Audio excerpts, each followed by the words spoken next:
Magandang hapon mga kabay. Ito po yung pangatlo ko na repair. EBC 39197 liter C. Yan mga kabay, nakasaksak po yan. So ito mga kabay, gumagana pero wala pong init. Yan po. Tapos maingay po yung loob. Yan. Hindi po siya nagbabaga. Nakapull po yan mga kabay. Yan. Nakapull po yung variable variable heat. Yan. So wala pong baga talaga. Tapos maingay din po. Tapos yung switch maganit din itulak. Ayan o, ang tigas. So tara mga kabay, samahan nyo po ako, bubuksan po natin. So yan mga kabay, nabuksan ko na po. So yun, maganit po talaga. So titingnan natin yung element mga kabay.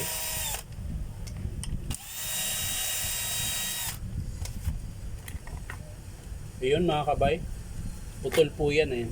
May lumabas po na yung pinakabalot niya nakalas. Yan po.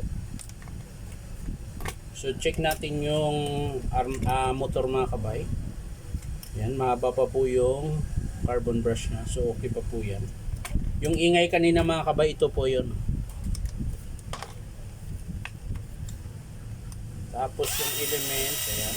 Papakita ko po sa inyo mga kabay kung saan banday na putol.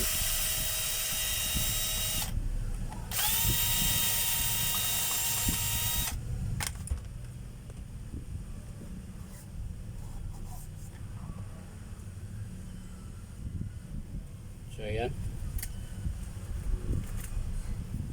Papakita ko po sa inyo ng malapitan mga kabay. So yung naputol mga kabay, ayan. Ito po yun mga kabay. Yan, yan. Dapat po nakakabit yan siya dito. Ito po yung wire na yan. Yan, ito po. Yan, yan po yung naputol. So ang papalitan dito mga kabay ay palitan ng element tapos yung switch. Kasi yung switch niya mga kabay maganit. Dito sa PVC board niya mga kabay okay pa po. Malalaman mo naman makikita po yung kung sira ito dahil meron po yung puputok dito o kaya nangingitim o kaya yung pihitan maluwag.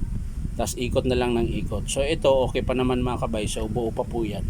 Bali ang papalitan lang po ay yung element tsaka switch. Yan.